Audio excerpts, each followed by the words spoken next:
Hello, friends. This is Dave Hurwitz, executive editor at ClassicsToday.com, here with a disc you guys have been talking about for really a little while now. I haven't had a chance to get to it before you did. I love it when you beat me to the punch. I do. It's fabulous. I feel so good knowing that there are fellow aficionados out there who are listening to new stuff.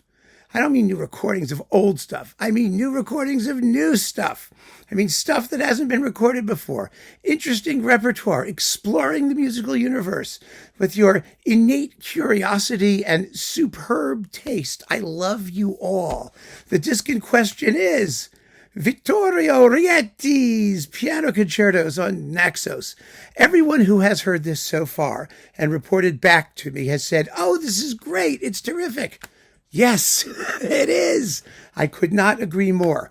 So thank you all for getting into this quickly and telling me about it and asking me to talk about it. So let's talk about it, shall we? Vittorio Rietti lived from 1898 to 1994. He had a long life. He was an Italian neoclassicist.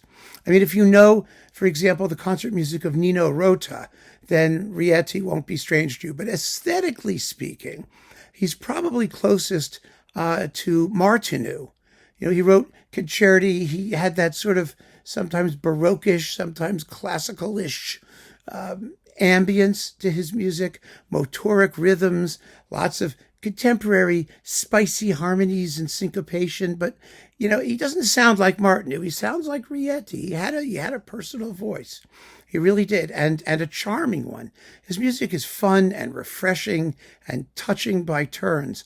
There is another recording of his instrumental music on the New World label, actually. His music with harpsichord, which is delightful, absolutely delightful. I mean, that's how I knew him.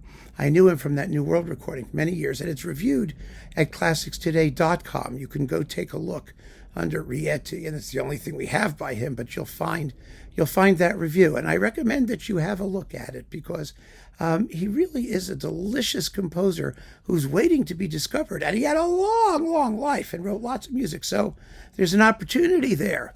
Hint, hint, hint, hint, hint. In the meantime, we have this really first-rate disc. It's great because, first of all, the performances are splendid. The pianist is Alessandro Marangoni, and Orazio Sciortino in the Concerto for two pianos and orchestra. There are 4 piano concertos on here, over 80 minutes of music.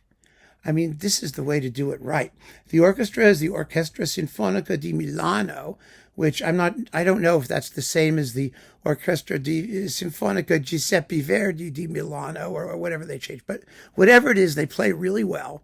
They play wonderfully under Giuseppe Grazioli, who certainly knows how to conduct this music. And oh my goodness, this stuff is delicious.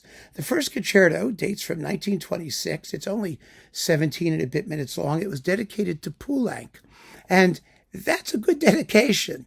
The music is very chamber music-y, and insouciant and delightful, and it fits the dedicatee. Really a charming work, lots of fun, simple, almost childlike in places. But there's a difference between being childlike and being childish. You know, Mozart and Haydn knew the difference. Rieti knew the difference. He has lovely little tunelets, but he knows how to repeat them, which he does a lot, I admit, in a way that keeps them consistently fresh and interesting. They're never exactly the same. He adds a beat here, he drops a beat there, he changes a harmony here, so that every time you hear these simple little motives, they keep you guessing. And that's what gives the music so much charm, and it's extremely enjoyable. The second piano concerto, which is about the same length as the first, is from 1937, and it's as befits the more turbulent times in which it was written. It is a little bit more harmonically acerbic, but no less entertaining and enjoyable. The orchestra is larger. It's got like some percussion now and stuff, which of course I always think is wonderful. And it's another joyful piece that's very, very easy on the ears. The third concerto is the big one. This is its first version. Apparently it went through more than one version. but it's from 1955, and it's about 24 minutes long, so it's regular concerto length, and it ought to be a repertory piece. I mean, no question about it. When you listen to it, you're going to think, oh, this is just terrific. You know, I mean, we've discovered some really cool piano concertos lately, haven't we? I mean, there was the what's his name, piano concerto here. Oh, I have it right here somewhere, right? Don't I? Yes, I do. Thank you. I mean, I can't remember anything. My brain is falling apart here, but no, that's not it. I stuck it somewhere else anyway. The Brazilian guy, the Brazilian guy, Francisco, Meringue or Marangoni or begin with an M. I don't remember. It will come to me when I'm not thinking about it. Mignoni. See, that's it. Francisco Mignoni. We just enjoyed his piano concerto that was just fabulous. Amazing. And these are delicious too. The concerto for two pianos is also a large work, over 20 minutes long, and it belongs up there with those delicious two piano concertos by people like Poulenc and Martin. And I mean, that's the crowd we're dealing with. And so if you like those guys, you're going to really, really like these. The sonics are excellent. I mean, this is just a first-class production in every respect. And again, the pianists are Alessandro Marangoni and Orazio Sciortino, with the Orchestra Sinfonica di Milano under Giuseppe Grazioli. Wonderful music. We need more Rietti. Of course, we always need more, don't we? But seriously, 80 minutes is going to take you a little time to absorb. Don't listen to them all at once.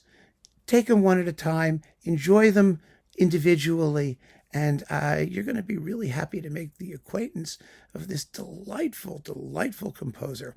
It more is the pity when you think about it that there was so much good music being written throughout the 20th century that we didn't get to hear because, of the academic serialist BS that took over, the planet when it came to concert music.